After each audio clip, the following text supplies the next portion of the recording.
ita wannan duniyar ma matsalar ta shine tana ƙare jin daɗin ta ne bayan ka shekara 23. Daga nan kana da shekara daga 23 to kana da 17 a gaba. In ka haɗa 23 da 17 nawa ne? 40. To ka gama ƙarfi. Daga ka kai 50 sai ka sa glass. Ko ba haka bane? Yanzu da zan cire wannan abun ba zai yi wa karatu. Amma da ni nake rubutawa. Amma yanzu ba zai yi ba. To wannan ita ce duniyar da kake mutuwa kuma kake faɗa da mutane a kanta. Kake zagin uban kowa a kanta. Kake cin mutuncin wanda kake cin mutunci a kanta. Idan ka shekara 70 haka kawai wani likita sai zai ce maka ka daina cin nama. Kuma saboda tsabar kwaɗayin rayuwa sai ka ce ka daina. Amma Allah ya faɗa ka ƙi ka bi, amma likita ya faɗa dole ka bi. Ga sunan ai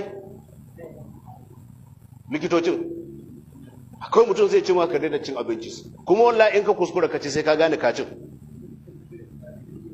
Ko ba haka bane? Idan ka shekara 80 to ko riga kawai ƴaƴanka ma in ka samu na kirki masu dinka maka kawai yanzu ka wajen tailor za su dinka kawai ta babanmu ne ba sai ka damu da wani abun nan ba saboda kawai an gama da kai ne. Wannan ka samu masu dinka maka rigar kenan. Ka samu masu dinga maka to wai wannan duniyar ce ba kake ta fada akan ta kake zagin uban kowa kuna fada akan ta kuma wai akan ta ma kake tsafi har gurin boka kana zuwa kuma akan ta ne kake son wai a tada wani a wannan duniyar kai ka zauna ina zaka je?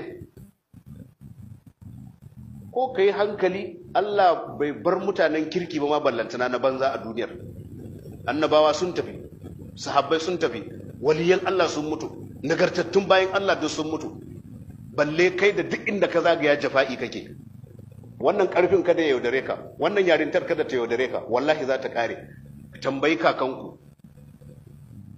Ka tambayi kakanku idan Allah ya sa yana da rai, watakila baya fita.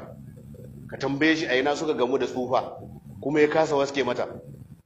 Me yasa bai sha kwana ba? To kai ma da kake kallon kanka yaron haka zaka zama wallahi. Dan haka ko ka bi Allah ko kuma Allah zai gama da kai. Wannan ita ce gaskiyar magana. Wannan duniyar ce ake fada a kanta. Wanda annabi ya ce bata kai fiffiken sauro daraja ba.